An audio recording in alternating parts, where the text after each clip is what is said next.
Kenapa sekarang jadi berani? Peralihan kepemimpinan. Kepemimpinan maksudnya?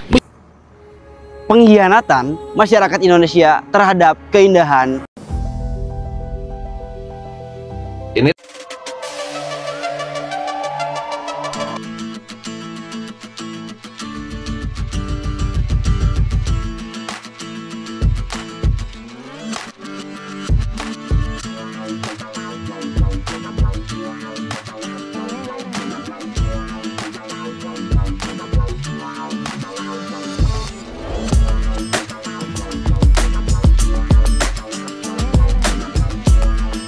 Assalamualaikum warahmatullahi wabarakatuh. Berjumpa kembali dengan Romlia Pratama. Teman-teman sahabatku semuanya, gimana kabar kalian? Mudah-mudahan kalian semuanya baik-baik saja beserta keluarganya di sana. Teman-teman sahabatku, buat kalian yang baru gabung, yang baru nonton video ini, silahkan di subscribe dulu, di like dan di komen guys. Buat teman-teman sahabatku, buat kalian yang sudah support, sudah dukung channel ini, terima kasih, terima kasih. Mudah-mudahan kalian semuanya diberikan keberkahan umur, keberkahan rezeki, dimudahkan segala urusannya, baik urusan dunia maupun urusan akhirat. Amin ya rabbal alamin. Teman-teman sahabatku semuanya, seperti biasa guys, kita akan nge-reaction beberapa video yang lagi viral. Seperti apa videonya? Ini deh guys. Kenapa sekarang jadi Ini berani? deh guys. peralihan kepemimpinan. Kepemimpinan maksudnya? Ya, Pusat? dari Jokowi ke Prabowo. Bedanya apa memangnya? Karena dari kepemimpinan Presiden Jokowi itu semuanya dikendalikan. Oleh? Ya, Wow. oleh oligarki. Polisian sudah dikendalikan, preman, ormas, semuanya. Jadi kalau ada orang yang mau mempertanyakan, menggugat soal PIK 2, ya pilihannya dua.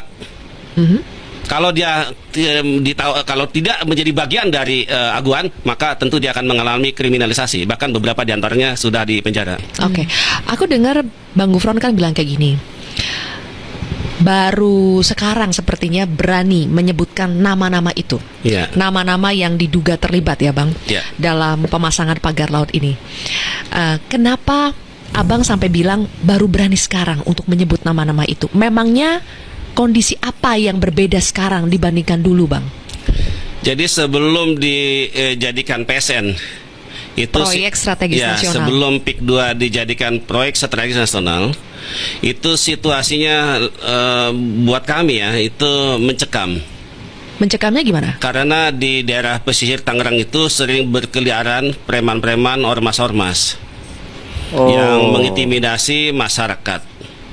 Ada beberapa kasus misalnya sawah-sawah yang dianggap ini masuk plotting, itu ditancapkan pelang-pelang.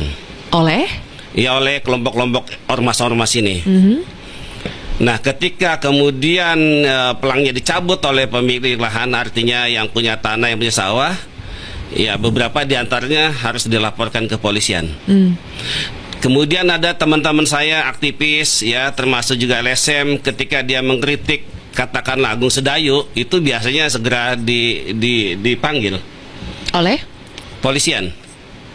Apalagi kalau menyebut-nyebut nama aguan, itu pasti langsung bisa ditangkap. Situasinya memang buat kami, termasuk masyarakat yang terdampak itu tidak ada keberanian untuk mengungkap semua ini. Kenapa sekarang jadi berani? Peralihan kepemimpinan. Kepemimpinan maksudnya? Ya, Pusat? dari Jokowi ke Prabowo. Bedanya apa memangnya? Karena dari kepemimpinan Presiden Jokowi itu semuanya dikendalikan. Oleh? Iya, oleh oligarki. Polisian sudah dikendalikan, preman, ormas, semuanya. Jadi kalau ada orang yang mau mempertanyakan, menggugat soal PIK 2, ya pilihannya dua. Kalau dia kalau tidak menjadi bagian dari aguan, maka tentu dia akan mengalami kriminalisasi. Bahkan beberapa diantaranya sudah dipenjara.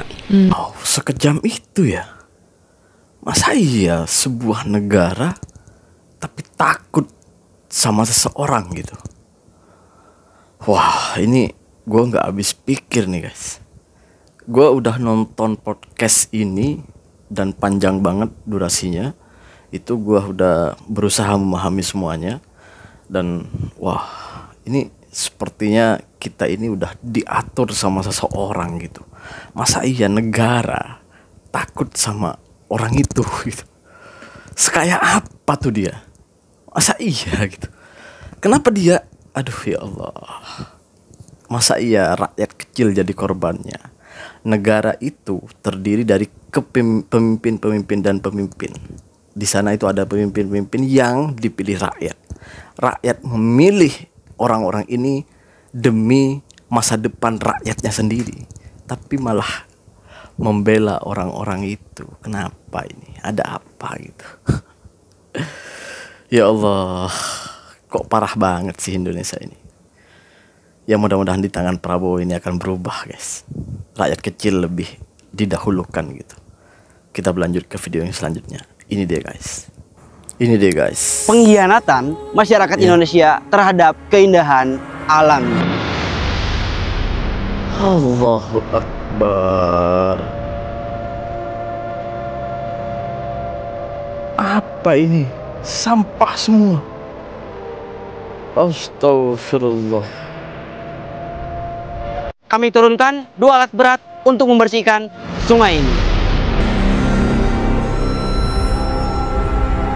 Semua ini kami lakukan hanya untuk menyadarkan, bukan untuk menyalahkan. Iya. Pandawara itu melakukan tindakan untuk menjaga lingkungan dari kerusakan. BPPS Citarum, Satgas Citarum Sektor 08, dan Dinas Lingkungan Hidup Kabupaten Bandung membantu kami memberikan armada dan pasukan untuk kegiatan clean up kali ini. Perjalanan pembersihan ini akan berlangsung selama 7 hari ke depan. Doakan semoga semuanya berjalan dengan lancar. Mudah-mudahan berjalan dengan lancar dan baik, tidak ada gangguan apapun. Waduh, masyarakat ini perlu kedewasaan yang sangat dewasa. Itu sungai tidak untuk membuang sampah, tetapi sungai itu ya adalah sumber juga mata air kita gitu. Air sungai itu kan menyerap ke bumi dan dinikmati oleh mereka-mereka yang ada di lingkungan sana. Masa iya kita mau ngotori sungai gitu loh. Kasihan dong penghuninya di sana. Di sana ada ikan dan ada berbagai makhluk hidup di sana gitu. Jadi juga jadi waduh kotor banget gitu guys. Ayolah ubah pikiran kita. Ini sebenarnya bener, gak usah nyalahin orang deh.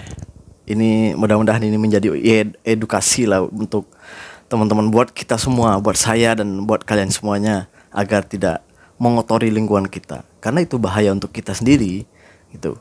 Selain banyaknya nyamuk, nanti banyaknya ya kotor lah. Masa iya kita hidup di tempat yang kotor? Kan gak mungkin. Masa iya kita memilih. Subhanallah, gue ngeri gue lihatnya guys. Bener sekotor itu gitu sungainya gitu. Kita berlanjut ke video yang selanjutnya. Ini dia guys. Apa ini? Wakil Ini Ketua tanggung jawab MPR. siapa teman-teman? Jangan-jangan pemimpin kita juga nggak bisa ngaji lagi. Kalau dilihat lebih dari 70% ini kan berarti persoalan sistemik, bukan persoalan pribadi. Artinya perlu kehadiran negara perlu hadir untuk menyelesaikan persoalan ini.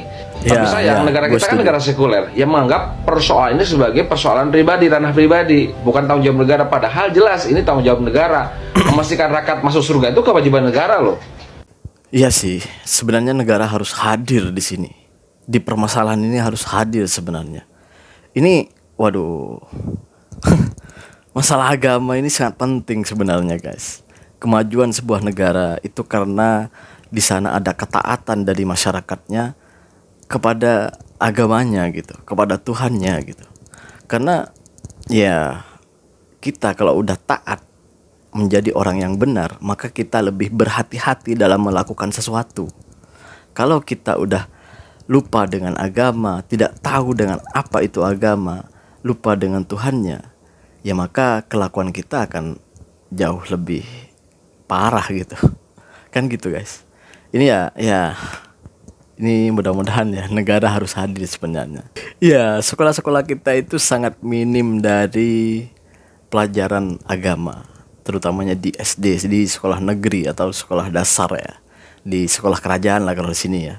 Itu sangat minim dari pelajaran agama. Jadi agama di sana itu enggak terlalu diutamakan lah gitu. Seharusnya kan agama ini diutamakan dulu baru ilmu-ilmu yang lain. Karena kalau orang sudah mempunyai dasar agama dan tahu apa itu agama, apa tahu itu Tuhannya, apa itu agamanya masing-masing lah, semua agama gitu yang ada di Indonesia, bukan hanya agama Islam gitu ya, tapi semua agama. Gue yakin pelajaran yang lain itu akan mengikut gitu. Di situ di tempat kita rasanya nggak ada sih pelajaran. Di sekolah kita itu ada pelajaran agama, tapi kecil banget gitu, bahkan dasar banget gitu, dasar banget guys gitu. Jadi kalau orang Indonesia ini nggak mondok, nggak masuk pondok, nggak masuk pesantren, itu pengetahuan tentang agamanya itu minim sekali gitu, minim sekali gitu. Kita berlanjut ke video yang selanjutnya. Ini dia guys. Oh, ini di mana nih?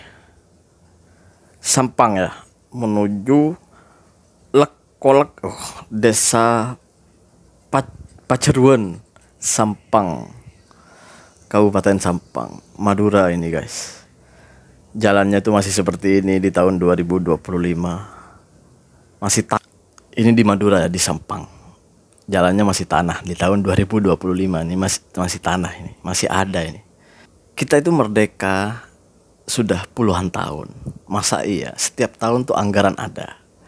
Masa iya kita itu jalan itu nggak cukup? Selama ini tuh kemana uangnya?